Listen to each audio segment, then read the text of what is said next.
Capitalise করতে পারলেন না। ফ্রি হিটে একটা ফুল টস পেয়েছিলেন, সেটাকে ক্যাপিটালাইজ করতে পারলেন না। ৮ বলে করতে হবে ১৯। উইন প্রেডিক্টর এই মুহূর্তে আমি দেখতে চাই। এই মুহূর্তে কিন্তু ইন্ডিয়া উইন প্রেডিক্টরে এগিয়ে যাবে। সাদাব যেভাবে আউট হয়ে গেছেন, ডেফিনেটলি নিজেকে দায়ী মানতে পারেন। গ্যালারিতে এই মুহূর্তে ডিলাইটেড ইন্ডিয়ান সমর্থকরা। গুম করে মেরেছেন, কিন্তু কাভারে একদম সার্কেলের মাথায় ফিল্ডার ছিলেন রোহিত শর্মা, থ্রো করেছেন। বুমরা নিয়ে বেলস ফেলে দিয়েছেন, আবেদন করছেন। রড টাকার টিভি আম্পায়ারকে রেফার করে দিয়েছেন, ক্রিস গ্যাফনির হাতে এখন। TV umpire, green umpire, you for running at the bowls in. First line on England.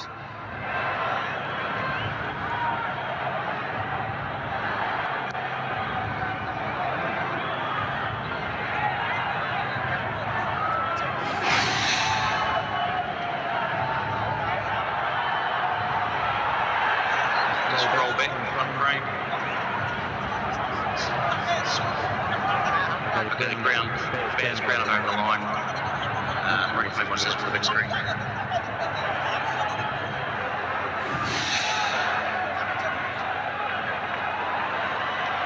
Not out, সেই কলটাই আসলো। Jasprit Bumrah, the match winner always. ওভারের শেষ বল, বুমরার কোটার শেষ বল। Iftikhar, it's high up in the air, catch হওয়ার সম্ভাবনা। আর্শদীপ কল করেছেন, ফিল্ডার আরেকজন আসছিলেন, কলটা সরেননি, কিন্তু তারপরও সুন্দর ক্যাচ এবং ইফতিকার আহমেদের উইকেটের পতন। জসপ্রীত বুমরা ষষ্ঠ উইকেটটা ফেলে দিয়েছেন পাকিস্তানের। ১৯ ওভার শেষে পাকিস্তান ১০২ ৬ উইকেটে। লাস্ট ওভারে প্রয়োজন ১৮ রান।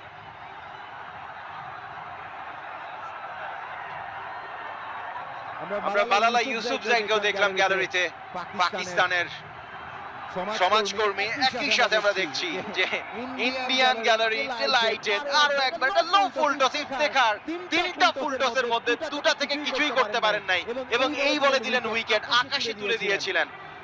সেনা কল্যাণ ভবনের চেয়ে উপর উঠে গিয়েছিল আমার ধারণা, এবং ক্যাচটা খুব ওয়েল জাজ ক্যাচ। আশপ্রীতের কাছ থেকে দারুণ একটা ক্যাচ নিয়েছেন। ইফতেখার ডিপার্ট ৯ বল থেকে ৫, যখন যা করার সেই কাজটা কিন্তু করতে পারলেন না। Caught Arshdeep bowled, Jasprit Bumrah.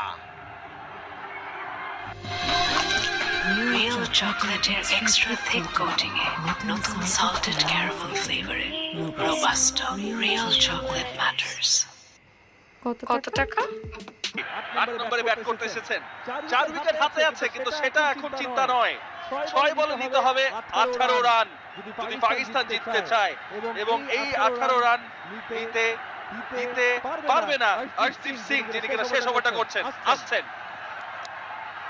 Inside edge, room create করেছিলেন ঋষভ পান্ত, একবারে ধরে ফেলেছেন। ডিরেক্ট হিটও করেছেন কিনা, অবমাত্র থ্রো হয়েছে। ওভার থ্রোজ হতে পারতো, একটি রান হয়তো হয়ে গেছে, কিন্তু ওই প্রান্তে ঋষভ পান্ত যদি উইকেট বেলস অফ করে থাকেন তাহলে সেটা রেফার করা হতে পারে। রিভিউ চাচ্ছেন, রোহিত বলছেন এটা out.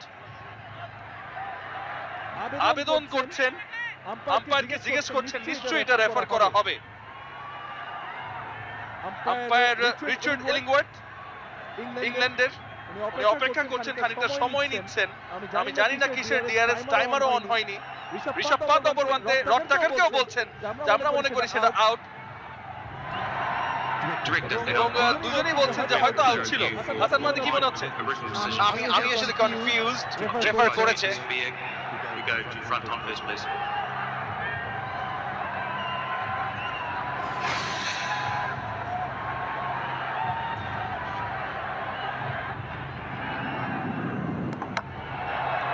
Okay, West Ham Aldridge next. 17 back bowled.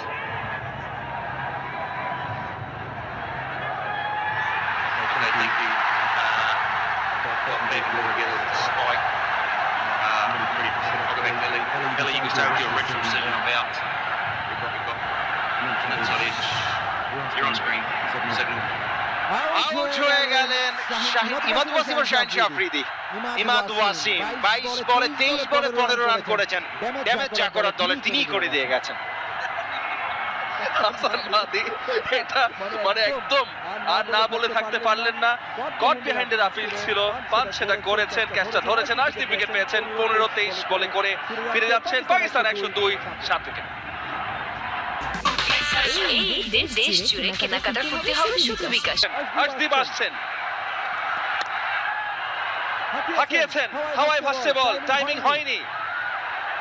একটি রানই পাবেন। মাজাউল তুষার আমার সাথে যুক্ত হয়ে গেছেন ধারাভাষ্য কক্ষে। ধন্যবাদ সমন্বয়। একটা জিনিস খেয়াল করতেই হবে, যখনই রেজওয়ান পড়ে গেছে তারপর থেকে ইন্ডিয়ার ফিল্ডারদের যেই বডি ল্যাঙ্গুয়েজ এবং বোলারদের যেই কামব্যাক সেটা কিন্তু অসাধারণ ছিল।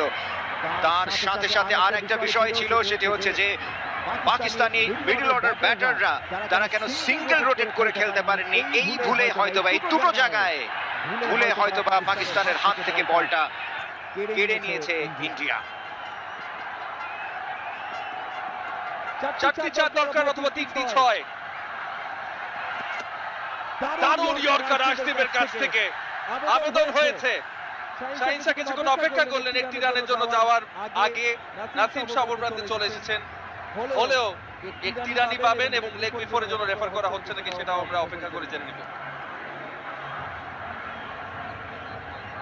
103 পাকিস্তান 7 উইকেটে, 4 বল থেকে 17। এবং আমরা জানি পিএসএল এ বিশেষ করে আফ্রিদি কিন্তু লম্বা লম্বা ছক্কা হাঁকিয়ে আমাদেরকে দেখিয়েছেন তিনি ছক্কা মারতে পারেন, কিন্তু এখন এই সময় এই মাঠে তিনি কি করতে পারবেন। হয়তোবা এই কারণেই স্ট্রাইক থেকে তিনি যেতে চাচ্ছিলেন না, যদিও একটি রান শেষ পর্যন্ত নিতেই হয়েছিল। 3 বলে 16 দরকার। স্কুপ করেছেন, লেগ খেলেছেন, 4 পাবেন কিনা, পেয়ে গেলেন 4। Will that be enough? পরিসংখ্যানটা এখন যেটা হয়ে যাবে, 2 বলে দরকার 12, নাসিম শাহ স্ট্রাইকে। ওয়াও! শেষ পর্যন্ত অফ স্টাম্পের বাইরের বলটি যেভাবে স্কুপ করলেন, যদিও সাহসী একটা মুভ ছিল, এছাড়া কিছু করারও নেই তার, এবং তিনি দারুণ শট খেলেছেন। বল চলে গেছে সীমানার বাইরে, তবে পরিসংখ্যান অর্থাৎ ক্রিকেটের যে পরিসংখ্যান সেই পরিসংখ্যানে এখনো দলকে জয়ের ভূমিকায় রাখতে পেরেছেন। অর্থাৎ অঙ্কে এখনো সম্ভব। 2 বলে 2টি 6 দরকার আর্শদীপ। নো বল বা ওয়াইড দেওয়া যাবে না। আসছেন নাসিম শাহ, জোরে হাঁকিয়েছেন, বল হাওয়ায় ভাসছে, কই যাচ্ছে? 1 বল ফর 4। বিরাট কোহলি দৌড়ে এসেছিলেন, ঝাঁপিয়েও পড়েছিলেন। আরেকটু দূরত্ব দরকার ছিল ম্যাচটাকে আরেকটু জমিয়ে তোলবার জন্য। 4 পেয়েছেন, 6 লাগতো, 1 বলে দরকার 8। বাবর আজম মাথা নাড়াচ্ছেন, ও খুশি অবশ্যই। আর পরিসংখ্যান বলছে না কিছু, তবে এই মুহূর্তে কোনো একটি ভুল যদি করে ফেলেন এক্ষেত্রে বলার আর্শদীপ, অর্থাৎ যদি তিনি ওয়াইড কিংবা নো কিছু একটা করে ফেলেন, তাহলেই কিন্তু এই ম্যাচটা আবারও ওই পাকিস্তানের জয়ের সম্ভাবনার দিকে এগোবে। তবে হ্যাঁ, তারপরেও কিন্তু আপনাকে বাউন্ডারি খেলতে হবে, ইটস ইম্পর্টেন্ট পার্ট। আর একটি বল বাকি রয়েছে, জানি না আর্শদীপের মাথায় কি চলছে, জানি না অধিনায়ক কি বলেছেন তাকে কোথায় বল করতে হবে, তবে এতটুকু ঠিক, নাসিম বল যেখানেই পড়ুক তিনি হিট করবেন।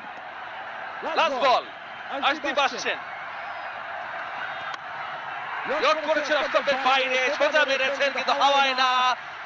সবার উল্লাস, নীলের উল্লাস, ভারতের উল্লাস, কারণ ভারত পাকিস্তান এই মহারণে আইসিসি মেন্স টি20 বিশ্বকাপ 2024-এ এই ম্যাচটি নিউ ইয়র্কে ভারত জিতে নিয়েছে 6 রানে। What a match! ভারতের পক্ষ থেকে 120 টার্গেট দিয়েও তারা কিন্তু এই ম্যাচটা ছাড়েনি একটা সময়ের জন্য হলেও। এবং মাথায় রাখতে হবে যে এই মুহূর্তে আমরা দেখছি যে রোহিত শর্মার সহধর্মিনী তিনি কিন্তু উল্লসিত রয়েছে, বিরাট কোহলির সহধর্মিনী এবং অনেক ক্রিকেটারের অনেক আত্মীয় স্বজন এসছেন এই মাঠে। শেষ পর্যন্ত পাকিস্তানকে বিট করলো ভারত এবং সমন্বয়। এবার মনে হয় পাকিস্তানের জন্য এই পয়েন্ট টেবিলটা যথেষ্ট কঠিন হয়ে গেছে সুপার 8-এ যাওয়ার জন্য। নিশ্চয়ই 2 ম্যাচে 2টি হার, এরপরে আরো 2টো খেলা আছে, সেখানে নেট রান রেটের বিষয়টা আসলেও আসতে পারে যদি ইউএসএ আরো পয়েন্টস না পায়। ভারতও 2 দুটো জয় পেয়ে গেল, 4 পয়েন্টে চলে যাবে। ইউএস এরও 4 পয়েন্ট রয়েছে। তাই আমরা দেখতে পাচ্ছি নাসিম শাহ চোখে পানি, কাঁদছেন অবশ্যই। ন্যাচারাল ও নিরাপদ মধু মানে ডাবর হানি, প্রকৃতি থেকে সঠিক